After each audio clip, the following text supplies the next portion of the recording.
MNF विधायक दल का नेता चुन लिया गया है। मिजो नेशनल फ्रंट ने राज्य में सरकार बनाने के लिए राज्यपाल के राजशेखरन से मुलाकात कर अपना दावा पेश कर दिया। मिजोरम के सभी 40 विधानसभा सीटों के परिणाम घोषित हो गए हैं, जिसमें 26 सीटों पर एमएनएफ के उम्मीदवारों ने जीत हासिल की है। वहीं 8 सीटें कांग्रेस, 1 बीजेपी और 8 सीटें अन्य के खाते में गई। 10 सालों से मिजोरम के सीएम रहे लाल थनहवला को दोनों सीटों पर शिकस्त मिली।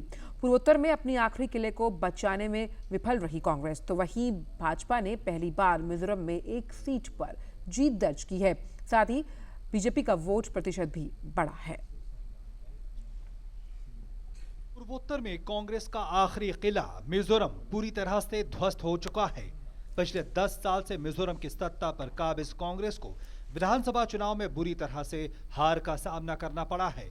मिजोरम विधानसभा की 40 सीटों पर चुनाव के लिए हुई मतगणना में मिजो नेशनल फ्रंट ने बहुमत हासिल कर लिया है। We will not have any coalition government with any other party, whether BJP or otherwise, because my party can form the government singly, because we have got 26 out of 40. Therefore, no question of forming any coalition government with any other party. Mizo national front 10 साल बाद सत्ता में वापसी कर रही है। राज्य के नतीजों की बात करें तो मिजोरम विधानसभा की 40 सीटों में से मिजो नेशनल फ्रंट को 26 सीटें मिली हैं, जबकि कांग्रेस केवल 5 सीटों पर सिमट कर रह गई है। मिजोरम के सियासी इतिहास में पहली बार बीजेपी ने खाता खोलते हुए 1 सीट पर जीत हासिल की है, तो निर्दलियों ने 8 सीटों पर कब्जा किया है। वोट प्रतिशत की बात करें तो मिजो नेशनल फ्रंट को 37.6% वोट मिले हैं, जबकि कांग्रेस को 30.2% वोट मिले हैं। निर्दलियों को 22.9 और बीजेपी को 8% मत मिले हैं। नतीजों पर गौर करें तो कांग्रेस के लिए ये नतीजे बेहद निराशाजनक रहे हैं।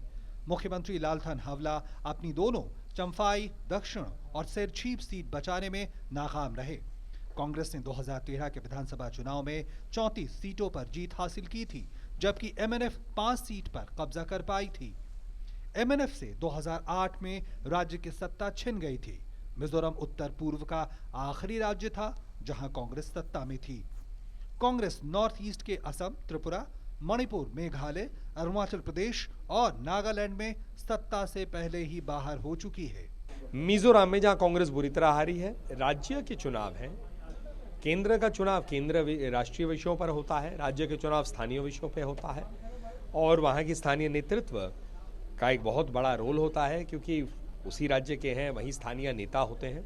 कुल मिलाकर मिजोरम में नई सरकार सत्ता में आने जा रही है और उम्मीद है कि राज्य विकास के रास्ते पर तेजी से आगे बढ़ेगा। आइजल से हरिकेश बहादुर, डीडी न्यूज।